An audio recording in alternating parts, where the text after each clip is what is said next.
Assalamualaikum warahmatullahi wabarakatuh. Halo teman-teman, perkenalkan nama saya Asrumaningsi dari kelas 1D Prodi Pendidikan Agama Islam Fakultas Tarbiyah dan Tadris di Universitas Islam Negeri Fatmawati Soekarno Bengkulu atau IAIN Bengkulu. Sebelum kita memulai penjelasan pada kali ini, alangkah baiknya kita membacakan lafaz basmalah terlebih dahulu. Bismillahirrahmanirrahim.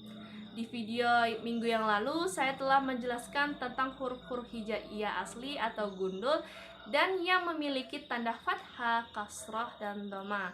Sekarang saya akan menjelaskan tentang cara pembedaan makhraj dan tanwin nih. Kemarin kita telah menjelaskan tentang huruf hijaiyah dari alif sampai ya. Dan sekarang kita akan menjelaskan tentang perbedaan makhraj dan tanwin. Dalam pengertian makhraj, yaitu berasal dari bahasa Arab, yaitu kharaja, yang berarti tempat keluar.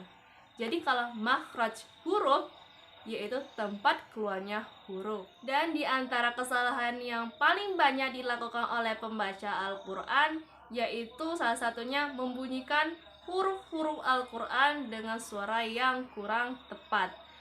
Dan hal ini disebabkan karena banyak orang yang belum tahu dalam memulai pembacaan Al-Quran atau belum tahu untuk memulai belajar Al-Quran. Dan untungnya dengan kalian menonton video saya, kalian sudah berada di tempat yang tepat untuk memulai belajar Al-Quran. Oke, pada kali ini saya akan menjelaskan tentang macam-macam makhraj huruf hijaiyah. Ada beberapa macam-macam makhraj yang saya akan jelaskan di video kali ini. Yang pertama, makhraj halqi atau yang berada di tenggorokan. Dan yang kedua, makhraj lisani yang berada di lidah. Dan yang ketiga, makhraj syafawi yang berada di bibir. Dan yang keempat, makhraj jaufi yang berada di mulut.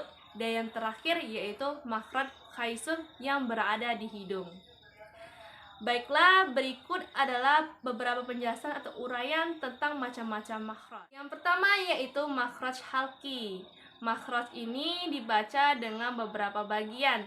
Yang pertama yaitu di pangkal tenggorokan. Di sini itu huruf a atau alif dan ha.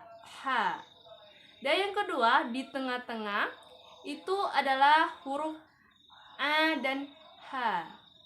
Dan yang ke ujung tenggorokan di sini itu ada huruf kho dan ghain, yaitu makhraj lisani atau makhraj yang keluar dari lidah yang memiliki 18 huruf, yaitu pangkal lidah yang dekat tenggorokan menyentuh bagian anak tekad atau berada di atas kotak suara.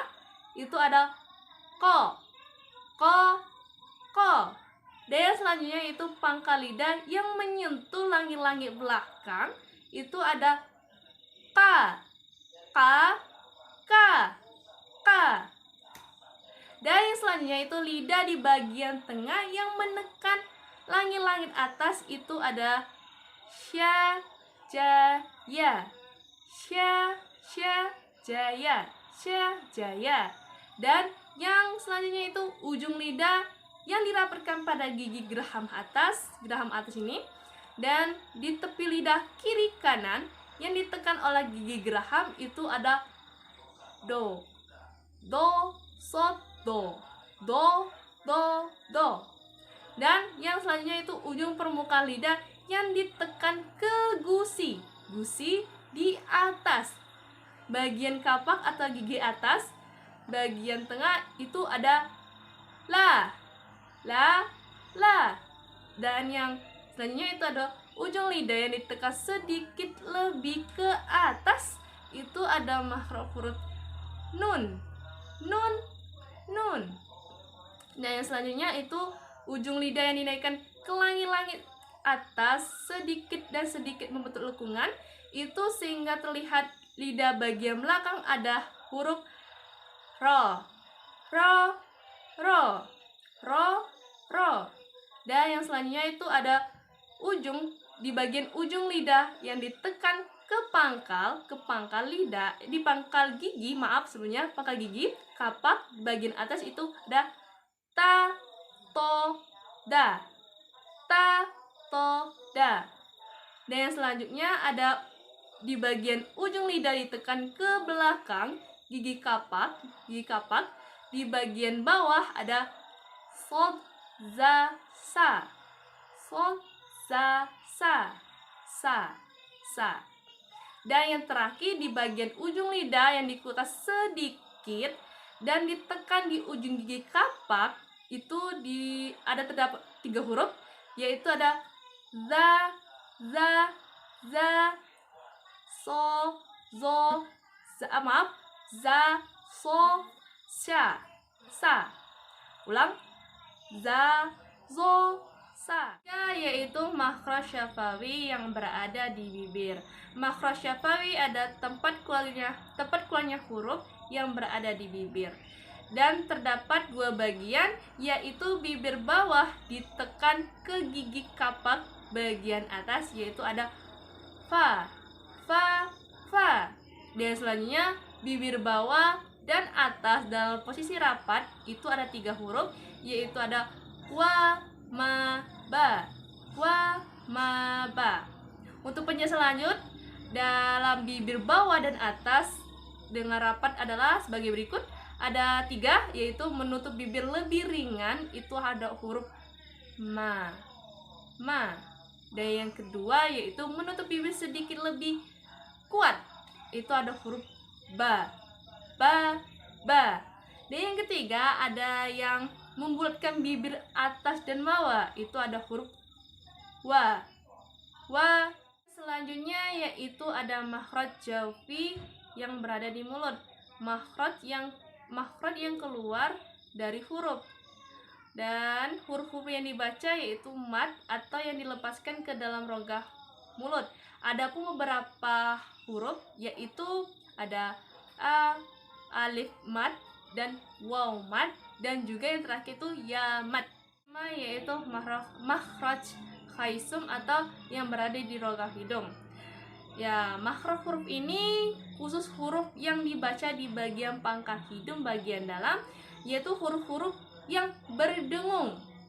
Yaitu contohnya idgham bigunna, ikhfa syafawi, ikhfa hakiki, iklab, gunna musyaddada, dan idgham mimi, ada juga idgham mutajasain, dan yang terakhir mad lain hafi mukhaffafah. Itulah macam-macam makhraj atau tempat keluarnya huruf. Kita akan membahas tentang tanwin.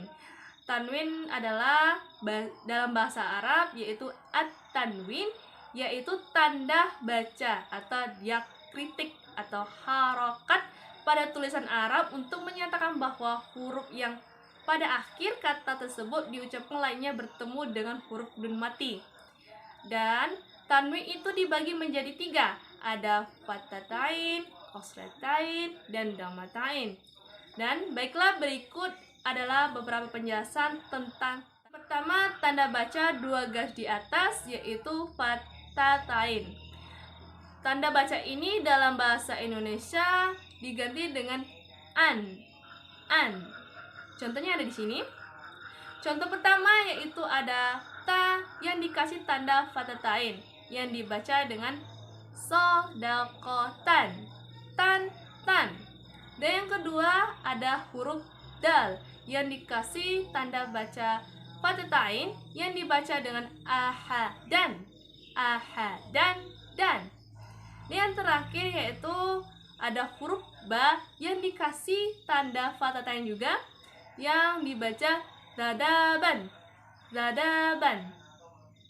Itulah tanda baca garis 2 yang di atas atau disebut juga itu tanda baca garis 2 yang di bawah yang disebut dengan qasratain.